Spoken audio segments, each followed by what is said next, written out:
उसकी 84 लाख योनियां बतलाई गई।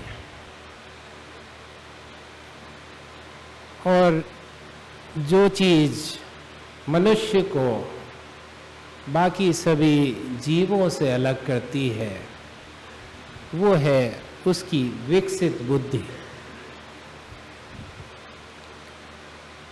आप देखें तो जीव जो बाकी योनियां हैं उसमें वो जब उसको भूख लगती है या उसको डर लगता है तो वो हमला कर देता है, लेकिन उसको कोई पाप या पुण्य नहीं होता। लेकिन मनुष्य जो कर्म करता है उसका मनुष्य को पाप और पुण्य प्राप्त होता है, क्योंकि मनुष्य को सबसे अधिक विकसित बुद्धि दी गई है, जिससे वो ये विचार कर सकता है कि ये काम अच्छा है या बुरा है। उसके अलावा वो अपने खाने को उगा भी सकता है और उसको भविष्य के लिए प्रिजर्व करके भी रख सकता है, वो अचार, पापड़, मगोड़ी आदि के रूप। उसके अलावा वो प्राकृतिक जो शक्तियां हैं उसको अपने लाभ के लिए दूसरी तरह की शक्तियों में परिवर्तित कर सकता है और मशीनें आदि बना सकता है। और अगर संक्षेप में कहें तो मनुष्य अपने और अपने परिवार के भविष्य को सुखमय और आनंदमय बनाने के लिए हर कार्य करता है। आप यहाँ सीकर शेखावाटी में देखें तो हजारों लाखों लोग अपने परिवार के भविष्य के लिए पैसा कमाने के लिए देश के कोने कोने में और विदेशों में भी गए। और जो टाटा बिरला हैं वो भी इस शेखावाटी से ही थे। और मतलब ये है कि जो लाखों लोग गए वो इनकी बराबरी नहीं कर पाए, तो क्या उनका जीवन व्यर्थ चला गया? ऐसा नहीं है। आप देखें तो इस विश्व के जो सबसे धनी पुरुष हैं, बिल गेट्स, वॉरेन बफेट आदि, उन्होंने अपनी 70-80% जो दौलत है वो वापस से दूसरों के कल्याण के लिए अपने दान कर दी, क्योंकि उनको लगा कि मेरे बच्चों को इस दौलत से कोई आनंद प्राप्त नहीं होगा और अगर मैं दीन दुखियों की सेवा करूंगा तो उनको इससे अच्छा फल प्राप्त होगा। पहले उन्होंने 1 रुपए की चीज़ को 10,000, 1 लाख में बेच के धन अर्जित किया, लेकिन उस धन से उनको आत्मसंतुष्टि प्राप्त नहीं हुई, एक आंतरिक प्रसन्नता प्राप्त नहीं हुई। तो यहीं पर इस बुद्धि का उपयोग हमें करना होता है कि हम क्या प्राप्त करना चाहते हैं। तो इस बुद्धि के 3 मुख्य शक्तियां बतलाई गई हैं: स्मृति, विवेक और निर्णय। स्मृति कहते हैं याददाश्त को। तो किसी को कुछ देर याद रहता है, किसी को बरसों पुरानी चीज़ें भी याद हैं और किसी किसी को पिछले जन्म का भी याद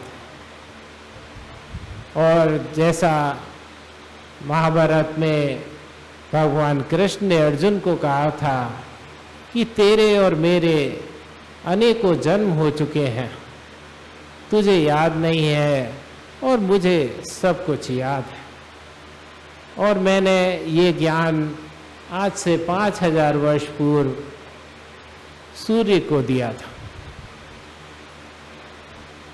और उसके बाद जो दूसरी शक्ति है वो है विवेक। विवेक से हम अच्छा बुरा सही और गलत का निर्णय कर पाते हैं। लेकिन यहाँ पर कहा गया है कि बिन सत्संग विवेक न होए, कि बिना किसी सत्पुरुष का संग किए हमें हमारी जो बुद्धि की विवेक शक्ति है वो जागृत नहीं होती। और भगवान ने कहा है मम दर्शन फल परम अनुपा, जीव पाए निज सहज स्वरूपा। तो जब ईश्वर दर्शन हो जाता है तब मनुष्य इस संसार में अपने स्वयं की स्थिति को जान पाता है कि मैं कौन हूँ और मेरा कर्तव्य क्या है। और जब वो अपने कर्तव्य को जान पाता है तभी वो इस निर्णय पे पहुंच पाता है कि मैं श्रेय मार्ग चुनूं या प्रेम मार्ग। इस संसार में 3 तरह के मनुष्य बतलाए गए। एक तो मोक्ष प्राप्त आत्माएं हैं जो दूसरों के कल्याण के लिए इस संसार में आती हैं और उनके पास ईश्वरीय सारी शक्तियां मौजूद होती हैं। लेकिन जब वो इस मृत्यु लोक में आते हैं तो उनके ऊपर मल विक्षेप और आवरण, ये पर्दे आ जाते हैं। और चाहे वो भगवान कृष्ण हो या भगवान राम, उनको भी एक मनुष्य रूपी गुरु की आवश्यकता हुई और सभी ने अपने गुरु के आश्रम में जाकर गुरु की आज्ञा पालन, गुरु की सेवा कर और गुरु की बताई हुई साधना करने के बाद अपनी उन सब सुप्त शक्तियों को जागृत किया। और उसके पश्चात ही वो जिस उद्देश्य से इस संसार में आए थे उसको पूरा किया। दूसरी श्रेणी उन लोगों की है जो पिछले जन्म में भी इस आत्मज्ञान प्राप्ति के लिए कोशिश करते आए, लेकिन वो उस जन्म में पूर्ण ना हो सके, तो वो अपनी जो साधना है वो जहाँ छोड़ी थी वहाँ से आगे उसे बढ़ाते हैं। और तीसरे प्रकार के वो लोग हैं जिन्होंने पिछले जन्म में अपने ईश्वर दर्शन के लिए कोई कोशिश नहीं करी, उन्हें अभी एक लंबा रास्ता तय करना हो। तो जो लोग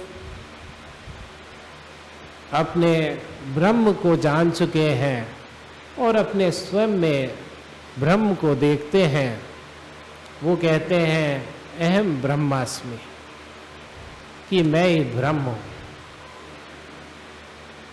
और वो दूसरे वो लोग हैं जो ब्रह्मवेत्ता हैं, जो ब्रह्म को तो जान चुके हैं लेकिन वो स्वयं अभी ब्रह्म के रूप में पहुँचे नहीं हैं, अपने आप को उससे जुदा देखते हैं। वो कहते हैं त्वमसि, कि हर तरफ तू ही तू है, हर तरफ तेरा ही जलवा है। तो जो इस संसार में जीव का उद्देश्य है वो यही है कि वो अपने जन्म जन्मांतर के बंधनों से मुक्ति का प्रयास करे और उसके लिए गुरु की बताई साधना करनी पड़ती। तो सभी महापुरुषों ने बतलाया है कि संसार के कण कण में ईश्वर मौजूद है